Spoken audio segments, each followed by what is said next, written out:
और चलिए सीधा रुख करेंगे मंडला का, जहां पर मुख्यमंत्री डॉक्टर मोहन यादव संबोधित कर रहे हैं। सुनते हैं। सिंह कुलस्ते जी जोरदार अभिनंदन करते रहे।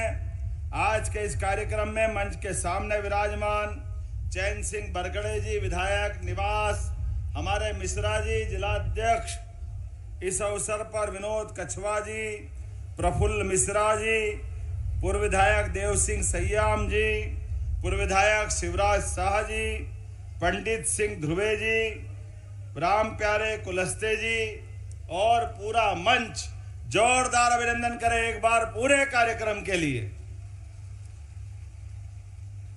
आज मंडला की धरती, खासकर निवास की इस विधानसभा के अंदर बलराम जयंती के अवसर पर और स्वतंत्रता के पूर्व दिवस पर आज मैं आपके बीच जब आया हूं तो यह हमारा और आपका राज्य के विकास के साथ हमारे सभी मान मर्यादा के लिए, जिसके कारण सनातन संस्कृति जानी जाती है, ऐसी हमारी पुरानी परंपरा के लिए भगवान श्री कृष्ण हो, भगवान श्री बलराम जी हो, हर एक देवता के लिए जो हमारे किसानों के आदर्श से समाज जन में अत्यंत श्रद्धा के साथ देखे जाते हैं, ऐसे प्रत्येक तीज त्योहार और पर्व को मनाते हुए जो आनंद आता है, मैं दोनों हाथ जोड़ के आपको बधाई देना चाहता हूं। सारे भाई बहनों को जोरदार अभिनंदन अपने आप का भी करें। इस मामले में कई कारण से हमारी संस्कृति की विशेषताएं कितने कितने प्रकार की है। अब भगवान बलराम को ही देख लो, किसानों के आदर्श देवता, किसान के जीवन में जैसा किसान साफ दिल होता है, ऐसे भगवान बलराम का साफ दिल होना, मेहनत में मेहनत कश और गदाधारी ऐसे कि बराबरी में दुनिया में कोई गदाधारी नहीं था, और मन के इतने साफ भगवान कृष्ण के साथ जीवन भर तीन भाइयों की जोड़ी प्रसिद्ध हुई दुनिया में, एक भगवान श्री राम और श्री लक्ष्मण जी, दूसरी जोड़ी भगवान श्री कृष्ण और भगवान श्री बलराम की, और तीसरी जोड़ी अपने मध्य प्रदेश की विक्रमादित्य और भर्तरी की। ये भाई में भाई कैसे होना चाहिए, ये उदाहरण हमारे भरे पड़े हुए, जिनके आधार पर अपनी संस्कृति का गौरव पताका अलग प्रकार से फहराता आया है। जब मैं आपसे बात कर रहा हूं तो भगवान बलराम को शेषनाग के अवतार, हलधारी, चंद्रमा के समान कांतिवान, महान बलशाली कृषि देवता भगवान बलराम को प्रणाम करता हूं, अभिनंदन करता हूं आपके माध्यम से। हमारे लिए बलदाव का जन्मोत्सव हल सट के लिए भी मनाया जाता है, संतान की लंबी उम्र के लिए भी, और कृषि संस्कृति के जनक बलदाव को जैसे ही याद करते हैं तो अपने आप श्रद्धा से एक ऐसा चित्र मनो मस्तिष्क में आ जाता है, हाथ में हल, साथ में मुग्दल और बलिष्ठ शरीर, सब प्रकार के व्यवस्थाओं के आभा मंडल में अलग प्रकार का जीवन जीते हैं। लेकिन आज मैं आपके साथ आया हूं तो किसानों के लिए भी जोरदार अभिनंदन करें। श्रीमान नरेंद्र मोदी जी का दोनों हाथ ऊपर करके जोरदार अभिनंदन होना चाहिए नरेंद्र मोदी जी का। क्या अद्भुत व्यक्तित्व है। माननीय मोदी जी के पहले किसानों के उनके खाते में कोई राशि डाल दे, ये बड़ा मुश्किल था, लेकिन मोदी जी ने कितने सारे क्षेत्रों में काम किया है। यशस्वी प्रधानमंत्री ने पहली बार किसानों को उनके हक की राशि घर बैठे खाते में डाली, और जब किसानों को माननीय मोदी जी राशि डालते हैं तो ये आप हमारी सरकार भी कैसे पीछे रह सकती है। हमारी सरकार के माध्यम से भी 83 लाख किसानों के खाते में 1650 करोड़ से ज्यादा की राशि आज किसान भाई बहन के खाते में जा रही। जोरदार अभिनंदन करें पूरे प्रदेश भर के किसानों के लिए। 83 लाख किसान के खाते हैं, और इसी के बलबूते पर हमारा मध्य प्रदेश कृषि का सबसे तेज गति से उन्नति करने वाला राज्य के रूप में जाना जाता है। जब मैं आपसे बात कर रहा हूं तो अकेले मंडला के अंदर यहां पर 25 करोड़ से ज्यादा की राशि आपके खाते में जा रही है। जोरदार अभिनंदन करें अपने मंडला के लिए अकेले। और अभी 2 दिन पहले फसल बीमा की राशि भी आपके खाते में गई 14 लाख किसानों को। और उससे आगे भी मैं जब देख रहा हूं तो आज यहां किसान कल्याण निधि डालने आए, लेकिन इसके साथ साथ लगभग 106 करोड़ की लागत के 41 अलग अलग विकास कार्य जिनका भूमि पूजन और लोकार्पण दोनों हुआ। जोरदार अभिनंदन करें पूरे विकास कार्यों को लेकर के। कृषि धन्य है, कृषि पवित्र है, कृषि जीवन का मूल। सनातन संस्कृति हमें सदैव धरती माता और अन्न को पवित्र प्रसाद मानते हुए हमारे जीवन में इनका पवित्र स्थान दिलाती है। आज जब मैं आपसे बात कर रहा हूं तो जब हम अपने अन्न देवता मां अन्नपूर्णा और अन्नदाता की पूजन की बात करते हैं तो अपने आप श्रद्धा से हमारे किसानों की तरफ हमारा ध्यान जाता है, हमारी संस्कृति की तरफ हमारा ध्यान जाता है। कृषि केवल आजीविका नहीं है, जैसे सीमा पे जवान और खेत में किसान दोनों की भूमिका एक है। दोनों की भूमिका, जवान जान लगा करके सीमा की रक्षा करता है और किसान जान के बाजी लगाकर अपने तिल तिल करके सूरज देवता के साथ शरीर को पसीने से सुखाते हुए लोगों के लिए अन्न दिलाने का प्रयास करता है, मेहनत करता है। आज ये हमारी जो पहचान है, इसी आधार पर हमारे सारे तीज त्योहार बनाए गए। मैं आज आपके बीच बात कर रहा हूं तो हमारे बीच में जब मैं यहाँ आया, आने के पहले कई प्रकार के कार्यक्रम जोड़े गए। एक तरफ प्राकृतिक खेती को प्रोत्साहन देने के लिए खेती के भी अलग अलग तरीके, लेकिन उसका आधार, प्राकृतिक खेती का आधार गौ माता है। इसलिए पहले गौ माता की पूजन कराई। गौ माता की पूजन के साथ एक किसान और गौ माता ये एक दूसरे के पूरक है, दोनों में कोई अंतर नहीं। पशुपालन के माध्यम से रोजमर्रा के जीवन में आज भगवान बलराम और भगवान कृष्ण की बात करते हैं तो दोनों माखन, दही, दूध और इसका इतिहास भारत के साथ जुड़ा हुआ है। पूरा देश की पहचान हमारे दूध और दही के भंडार भरे रहते हैं इस देश में हजारों साल से। यही परंपरा थी। जब आज भगवान कृष्ण के साथ बलराम की जयंती मना रहे हैं तब भी यहाँ माखन वाली मटकी फुड़वाने का काम यही गोपाल कृष्ण से कराया। बोले गोपाल कृष्ण भगवान की। क्या आनंद आता है। मोर मुकुट मेरे माथे पे भी दिया है।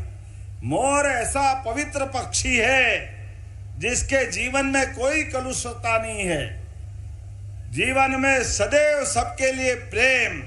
जब चारों तरफ की धरती सूख करके बारिश को, मेघ को बुलाती है और ऐसे में जब वर्षा ऋतु छाती है तो हमारे मोर की पिहू पिहू की आवाज हमारे शरीर के अंदर रोमांच पैदा करती है।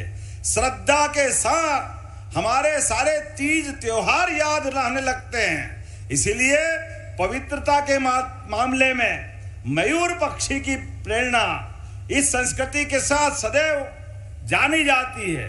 और यही गांव की संस्कृति है, ये ग्रामीण संस्कृति है। इसलिए हो सकते बड़े बड़े राजा महाराजाओं में कोई सोने का मुकुट, कोई चांदी का मुकुट, कोई हीरा और पन्ना लगा के आनंद करता था, लेकिन हमारे गोपाल कृष्ण और बलराम ने जीवन भर गांव की संस्कृति को सिर पे लगाकर सदैव मोर मुकुट से गांव को प्रणाम करने की संस्कृति दी है। जोरदार अभिनंदन करें उस पवित्र भाव के लिए जो योगेश्वर कृष्ण ने एक बार माथे से मयूर को सिर पे लगाया तो दुनिया के किसी भी स्थान पर कितना भी बड़ा पराक्रम किया हो, लेकिन मोर मुकुट को त्यागने का काम नहीं किया। जीवन भर मोर मुकुट के आधार पर गांव के साथ प्रेम का संदेश देने का अपना रिकॉर्ड जीवन भर वो आशीर्वाद देते रहिए। ये हमारे लिए प्रेम का बड़ा उदाहरण था। जब मैं आपसे बात कर रहा हूं तो हमारे बीच हमारी सरकार के माध्यम से कई प्रकार के काम हम लगातार कर रहे हैं। अब आने वाले समय में मैं अगर कांग्रेस के मित्र को बुरा लगेगा लेकिन बोलूंगा जरूर। 1956 में मध्य प्रदेश बना, लेकिन 56 से लगा करके 2002-03 तक मध्य प्रदेश के अंदर कृषि क्षेत्र का रकबा केवल 7.5 लाख हेक्टेयर था। कहां 55 साल और केवल 7.5 लाख हेक्टेयर कृषि का रकबा। अरे कृषि आधारित पूरा प्रदेश, लेकिन किसानों के लिए सिंचाई के साधन नहीं, बिजली नहीं, पानी नहीं, सड़क नहीं, बंटा ढार ही बंटा ढार। 55 साल निकाल दिए, कितनी पीढ़ी बर्बाद हो गई। ये पाप अगर किसी के सिर पे है तो कांग्रेस के सिर पे है। और उसके उल्टे 2002-03 के बाद हमारी सरकार के बनने तक केवल 20 साल में 1.5 साल इनके भी मिला लो तो 2023-24 तक 44 लाख हेक्टेयर सिंचाई हुई। जोरदार अभिनंदन करें। 44 लाख हेक्टेयर सिंचाई। कहां 20 साल में 36 लाख से ऊपर सिंचाई और कहां 7.5 लाख।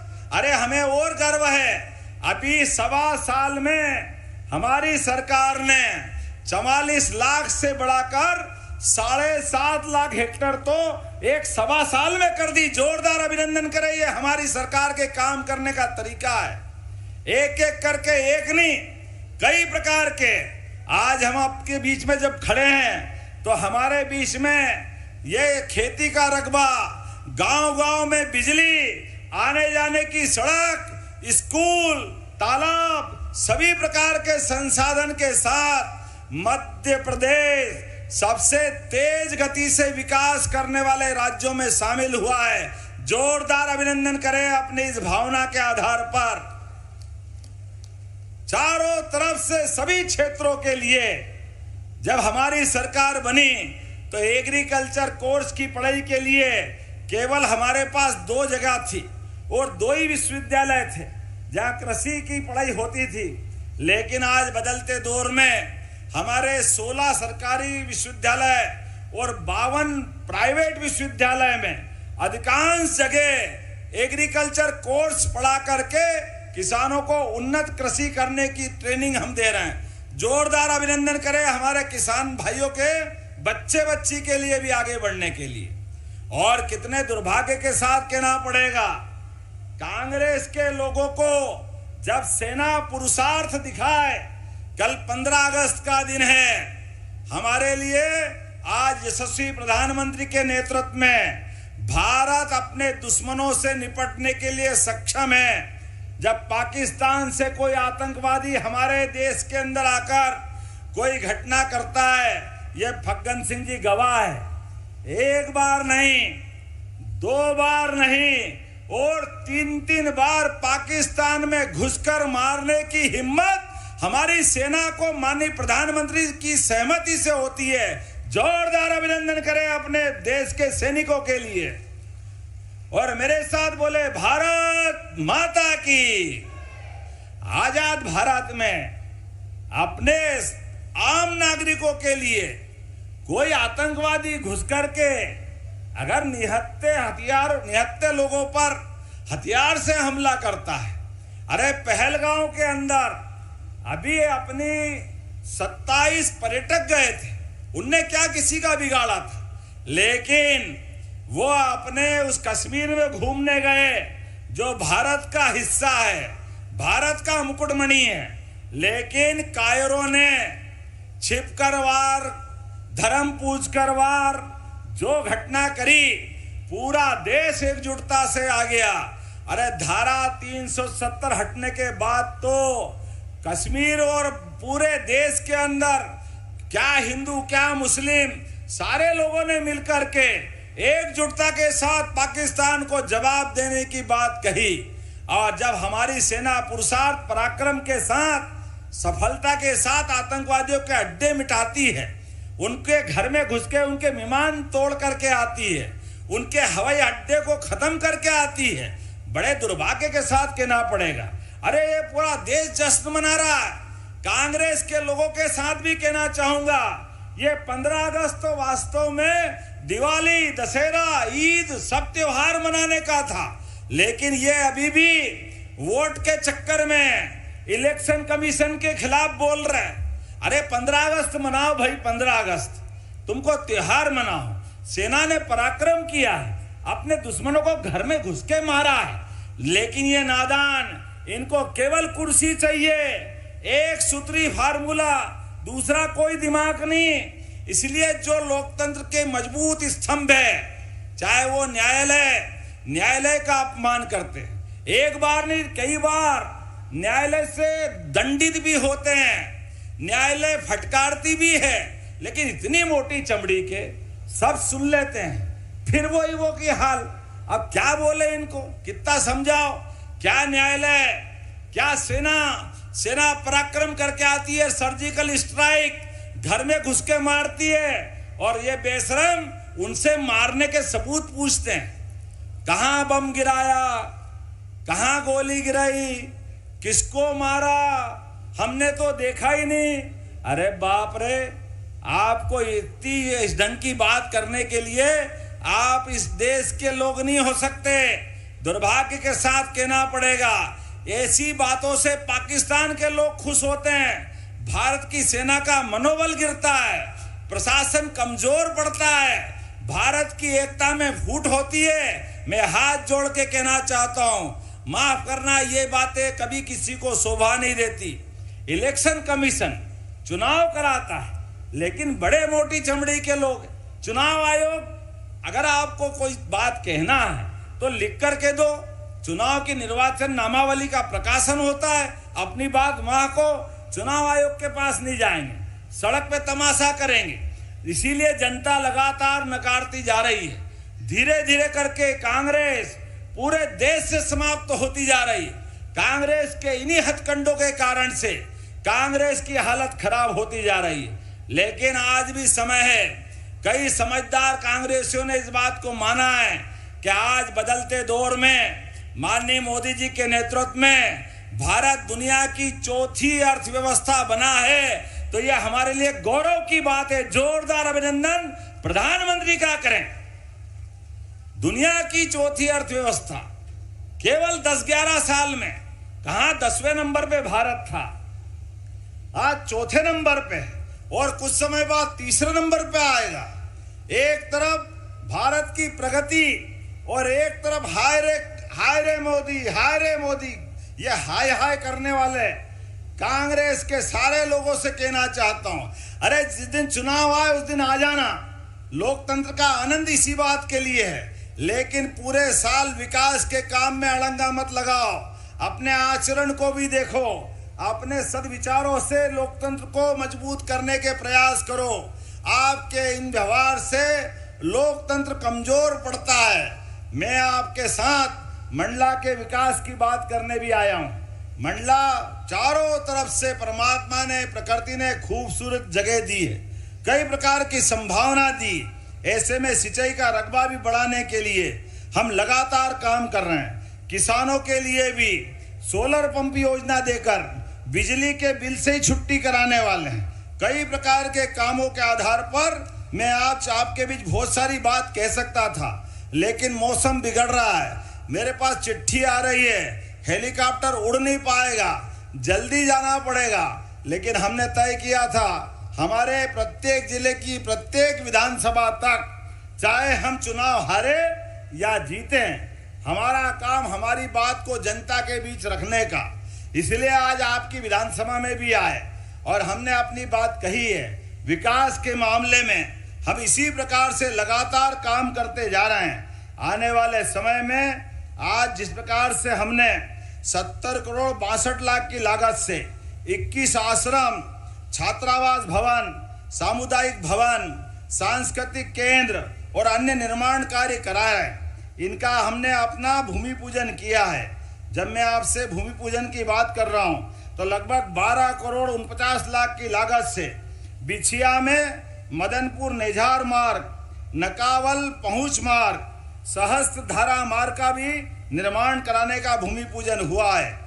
पीएम उषा परियोजना के माध्यम से शासकीय कला महाविद्यालय में 3 करोड़ 44 लाख की लागत से अतिरिक्त कक्ष का उन्नयन कराया जाएगा। जोरदार ताली बजा करके युवा पीढ़ी के लिए भी ये बड़ी सौगात दी जा रही है। और लोकार्पण की बात भी करें तो हमारे बीच 10 करोड़ 69 लाख की लागत से पुलिस जनमित्र केंद्र भीम डोंगरी, शासकीय उच्चतर माध्यमिक विद्यालय खजरी, अहमदनगर में 10-10 अतिरिक्त कक्ष और हायर सेकेंडरी स्कूल में 3 लैब और 4 कक्षों का निर्माण कराया जाएगा। जोरदार अभिनंदन करें हायर सेकेंडरी स्कूल और पुलिस के कामों के लिए।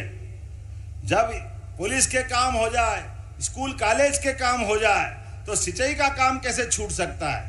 इसलिए मोहगांव विकास खंड में लावाधार जलाशय नहर का निर्माण करने के लिए 6 करोड़ 41 लाख की लागत से दे रहे हैं राशि। आपको जोरदार अभिनंदन करें। लगभग 6.5 करोड़ की राशि ये यहीं के विकास के लिए दी जा रही। ऐसी एक नहीं, बहुत सारी बातें मैं बता सकता हूँ, लेकिन आज के इस अवसर पर चूंकि समय की थोड़ी कमी है, लेकिन कोई बात नहीं, आगे हम इन सारी बातों को देखते हुए आज किसानों की बात ही अगर करें, कितने प्रकार से किसानों का काम हम कर रहे हैं। आज लगातार मध्य प्रदेश को 7 बार कृषि कर्मण पुरस्कार मिला है। दाल उत्पादन में प्रथम, खाद्यान्न उत्पादन में द्वितीय, तिलहन उत्पादन में भी हमारा नंबर अच्छा लग रहा है। ऐसे ऐसे प्रधानमंत्री किसान सम्मान निधि, मुख्यमंत्री किसान कल्याण योजना, प्रधानमंत्री फसल बीमा योजना, गेहूं उपार्जन योजना, धान उत्पादक किसानों को 4,000 रुपये प्रति हेक्टर की राशि उनके खाते में डालने के लिए कितने प्रकार से हम काम कर रहे हैं। और रानी दुर्गावती अन्न प्रोत्साहन योजना, ये एक बात और बोलना चाहता हूँ, यहाँ कोदो कुटकी की फसल भी होती है कोदो कुटकी की। जरा ताली बजा के बताओ, होती है क्या कोदो कुटकी की फसल? तो अभी तक धान और गेहूं ये फसल हम लेते थे। इस साल से एमएसपी पर कोदो कुटकी की फसल भी खरीदी जाएगी किसानों के लिए। इतना अच्छा श्री अन्न है हमारे किसानों की जिंदगी अच्छी करने के लिए। कोदो कुटकी का भी फसल उपार्जन कराकर अपने देश में भी और विदेश में भी पहुंचाने का प्रयास हमारी सरकार के माध्यम से होगा। बोलने के लिए तो बहुत सारी बातें हैं, लेकिन नमो ड्रोन दीदी, अभी देख रहा था मैं, नैनो यूरिया का फेल लाने का 10 मिनट के अंदर ड्रोन से दवाई फैल जाती है। मैं देख करके आश्चर्य, एक से बढ़कर एक मशीनें। सरकारी कार्यक्रम में भाषण तो होंगे, लेकिन लोगों की जिंदगी बदलने के लिए कितने प्रकार की प्रदर्शनी लगाई है। आपको समय मिले तो जरूर देखने जाना। इसलिए हमने कहा हमारी सरकार हर एक युवा, महिला, किसान, गरीब की जिंदगी बेहतर करने के लिए लगातार काम कर रही है। सरकारी स्तर पर 1 लाख पदों पे भर्ती कर रहे हैं। जोरदार अभिनंदन करें हमारे सभी युवाओं के लिए। और आने वाले समय में 2.5 लाख पद और निकाल रहे हैं।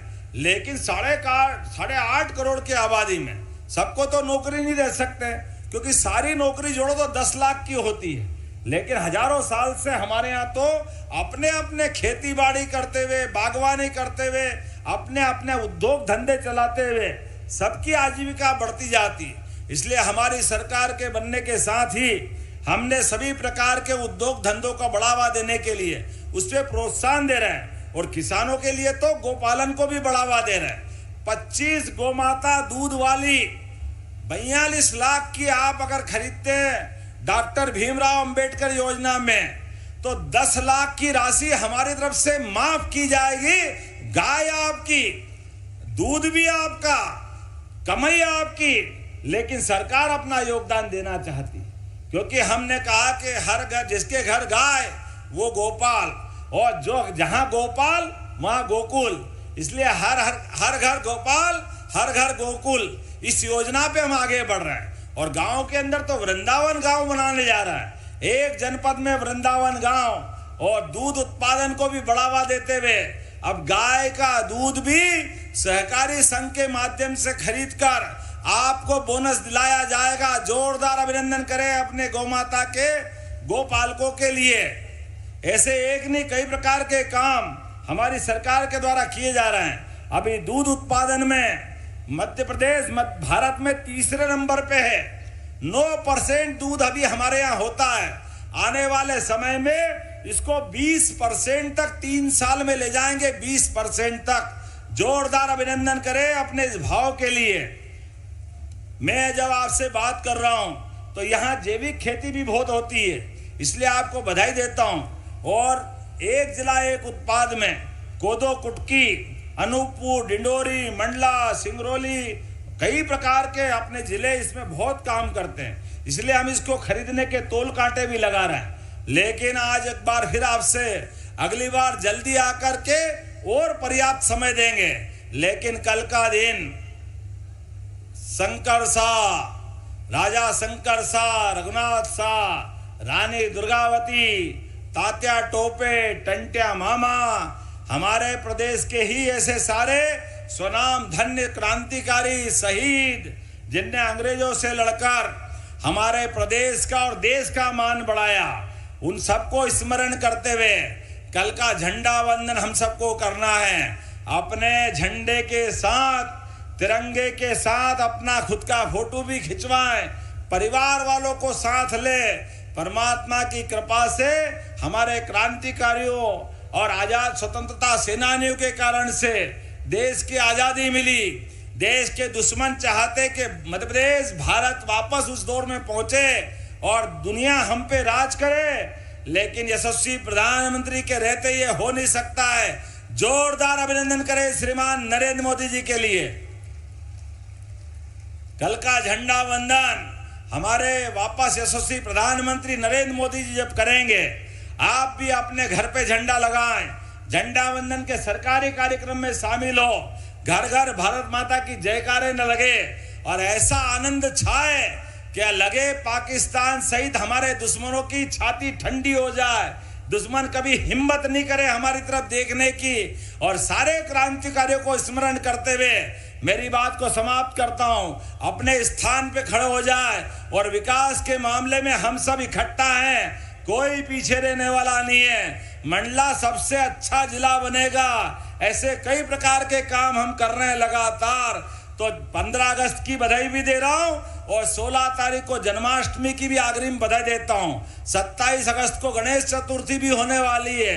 ये त्योहारों का महीना है, लगातार आनंद मनेगा, तो हम सब आनंद मनाते रहेंगे। विकास के मामले में भाजपा आपके साथ, मध्य प्रदेश सरकार के साथ कदम से कदम मिला के चलेगी।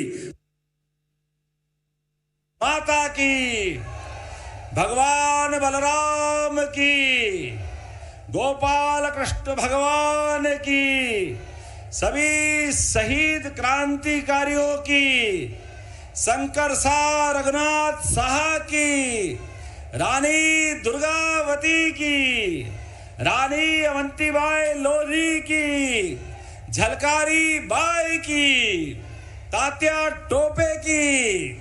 बहुत बहुत धन्यवाद। भारत माता की